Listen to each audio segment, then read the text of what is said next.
What is going on, guys? JD from New York here, coming at you with some more WWE news and rumors for the past week. Been a very slow week in WWE, guys. Not much to report this week. I do have some big news articles that were reported on this week concerning WrestleMania season, Royal Rumble going into WrestleMania 29 in New Jersey. Everything involving The Rock, CM Punk, John Cena, The Undertaker. So I'm going to start off with that because those are the biggest stories of the week. But according to online sources right now, creative plans see CM Punk defeating The Rock at the Royal Rumble and then going on to face The Undertaker at WrestleMania 29 with the championship on the line. Now, this is very interesting to me, all right? There was a report also this week that The Undertaker has given his thumbs up to competing at WrestleMania, which we all knew was going to happen because WrestleMania without The Undertaker is just not WrestleMania. And The Undertaker is going to go until The Undertaker says he can't go anymore. I don't see him turning down a big payday. I don't see him turning down the spotlight. He's not ready. And being that he's 47, 48 years old, he looked fantastic last year against Triple H inside a Hell in the Cell. There were a lot of reports saying The Undertaker was all banged up. Listen, you don't go into a Hell in the Cell with Triple H if you're all banged up. He looked fantastic, and The Undertaker will be at WrestleMania 29 this year, and I'm looking forward to that. My choice was to have him fight Brock Lesnar, but I wouldn't mind CM Punk versus The Undertaker either, with this whole CM Punk storyline going on, being the WWE Champion all these days and years. I would love to see that. It would actually give us the question mark above our heads, like, will CM Punk do it? Will he be the one to end the Undertaker streak? But according to the report also, guys, WWE's concern over putting the belt on The Rock is that there will be a lack of title matches at house shows between January and April. If they wanted to put the title on The Rock, they could suck it up for 3 months, 4 months, and not have the title defended at house shows. House shows are meaningless. I've got invited to go to house shows. I just don't go because it's just not exciting. Being a wrestling fan I know the outcomes. It's just not exciting to see. It's for the 8, 9-year-old kids to go with their parents. It's just not for a guy like me. So a WWE Championship match at a house show is just very typical, and the outcome is already determined. CM Punk is not going to lose the WWE Championship at a house show. Also, they're afraid that if The Rock goes on to win the championship at the Royal Rumble, that he will not defend the championship at February's Elimination Chamber. And the reason why they have not unified the two major titles is they feel that a championship match should close out each local house show. Again, I don't see why not. If they wanted to put the title on The Rock, imagine how much press and publicity would come to that. Vince loves that kind of shit. He loves being on ESPN. He loves being on these talk shows with Regis and Kelly and Jay Leno and David Letterman and all this other nonsense. With The Rock holding the WWE Championship, everything would be centered around WWE. Everything. Not only is he going to be, WWE Champion, but he's also one of the highest paid actors in Hollywood. Vince would be all over that. So, in my honest opinion, I see The Rock winning the WWE Championship, but if CM Punk walks out of the Royal Rumble with the championship, I'd still be happy. But I'm just looking forward to the match. It's going to be one of those once-in-a-lifetime great matches, I've been lobbying for this match for months, and we're going to get it. So the Royal Rumble is going to be huge. It's my favorite pay-per-view of the year. Other creative plans call for Johnson, or The Rock, to defeat CM Punk at the Royal Rumble, leading to a match with John Cena for the title at WrestleMania, which could still possibly happen. Creative has given thought to how The Rock winning the WWE Championship would impact the product, since there will be no title offenses, like I said, at house shows or the Elimination Chamber. Not giving The Rock the WWE Championship would obviously solve all those problems. Like I said, The Rock, if they want to give it to him, give it to him. If not, CM Punk, I'm not gonna be upset that CM Punk is still champion. If it was me, I would continue his title reign up until the summer again. Have him hold it, because nobody, in my honest opinion, deserves that belt more than CM Punk. Who else are you gonna give it to? You can't give it to anybody else.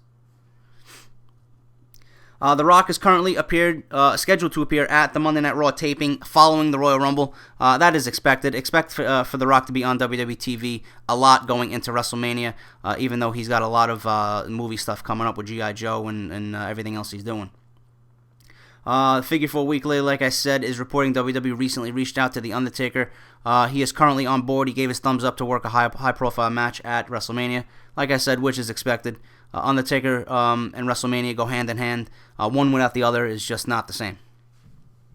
CM Punk served as the Grand Marshal for McDonald's Thanksgiving Day Parade last Thursday. WWE Champion CM Punk confirmed in an interview before or during the parade that he will be facing The Rock at the Royal Rumble, so obviously we all know what's coming, and he just solidified that in the interview. WWE officials have been lobbying for AJ Lee and John Cena versus Vicky Guerrero and Dolph Ziggler. But now since Tamina Snuka seems to be involved, her introduction and attacks on AJ Lee, she will most likely be filled in to take Vicky's place.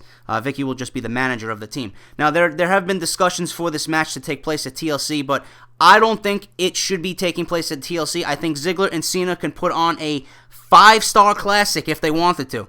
Give them 20-25 minutes on pay-per-view, a pay-per-view that looks very weak right now. Give them that spotlight. I don't want to see a mixed tag team match at pay-per-view. It could be a mixed tag team match leading up to the pay-per-view, but I want to see Cena versus Ziggler one-on-one at the pay-per-view. I don't want to see anything else. In regards to WrestleMania 29, Rey Mysterio and Sin Cara, the long-expected match between the two right now is still very likely to occur at WrestleMania 29.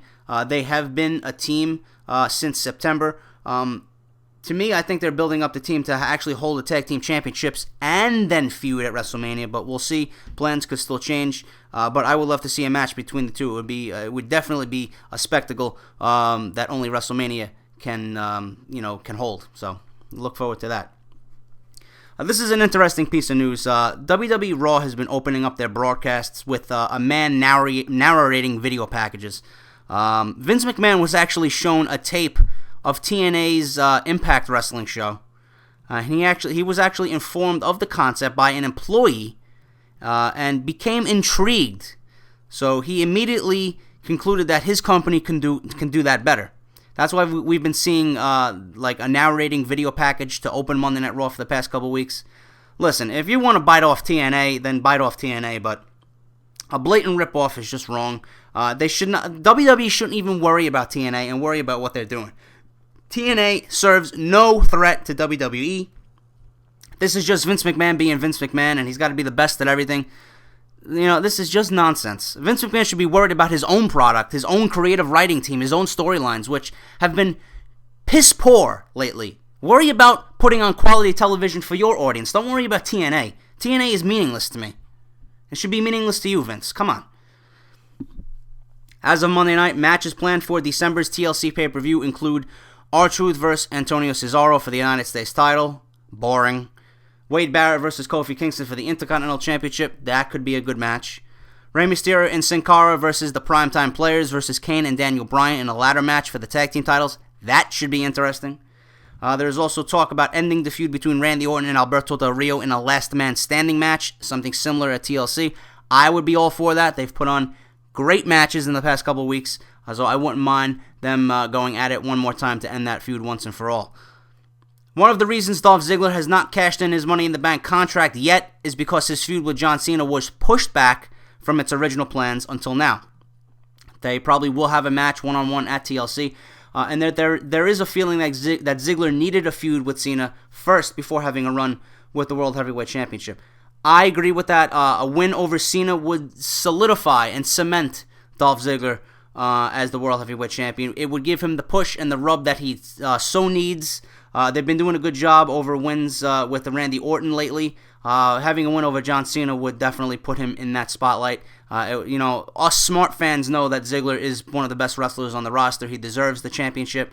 The only ones that don't realize that are the 7 and 8-year-old kids sitting in the audience. But having Ziggler beat Cena at the pay-per-view, make it happen, WWE. It's got to happen.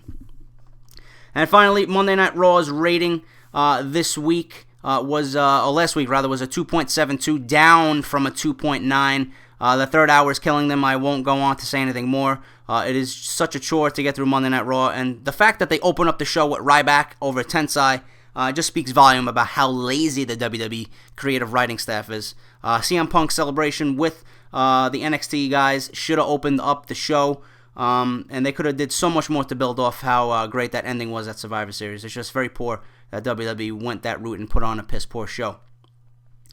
That is all the news I got for you guys. Like I said, Monday Night Raw is tonight. Look forward to the second hour where Michael Cole will interview Seth Rollins, Dean Ambrose, and Roman Reigns. I hope to God that they give Dean Ambrose the microphone. He's a loose cannon.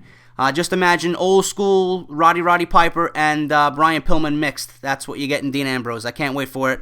I'll be back on Tuesday night, guys, with my Monday Night Raw review. JD's got work on Tuesday morning, so I'll bring that to you Tuesday night.